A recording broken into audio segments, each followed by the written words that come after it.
Ayxan özü qazanıbdır atsanı, yaratmadı heç zaman bu həyatda nöqsanı. Sən Ayxan Qasımlını, gəl onu şəxsən tanı. Dildə gəzir söhbətin, dəyərli Ayxan qaqaş. Dildə gəzir söhbətin, dəyərli Ayxan qaqaş. Qazanıbdır hörməti, dəyərli Ayxan qaqaş. Dildə gəzir söhbəti, hünərli Ayxan qaqaş. Qazanıbdır hörməti, dəyərli Ayxan qaqaş. Dildə gəzir söhbəti, hünərli Ayxan qaqaş.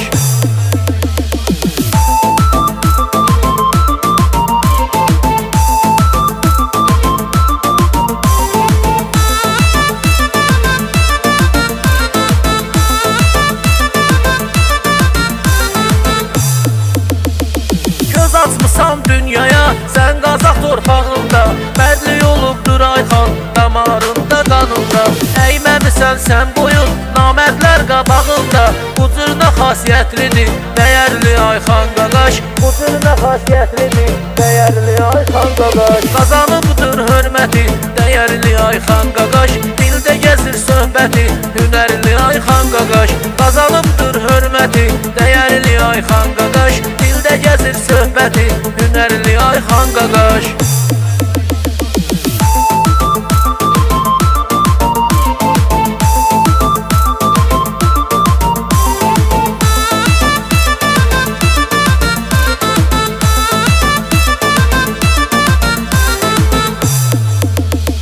Dəstək olublar hər an bizim Ayxan qardaşa. Qurbanı mən yad edeyim, qardaş səni 100 yaşa. Yaxşılarla yanbayan, ömrü vur kinən başa.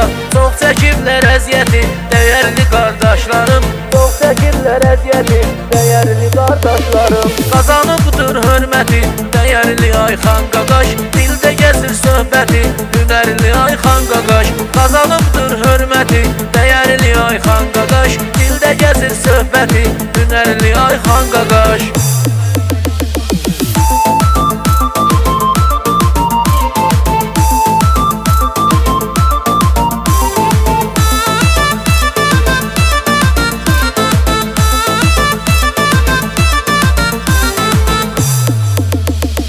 Unutmaq olmaz qəti, onun özü bir qəbahət. Çatdı sözün məqamı, ad eyliyim nəhayət. Nihat Quli qardaşım, yaxşı qurubdur vəziyyət. Bizə Qulidən yadigar, qalandır Nihat Quli.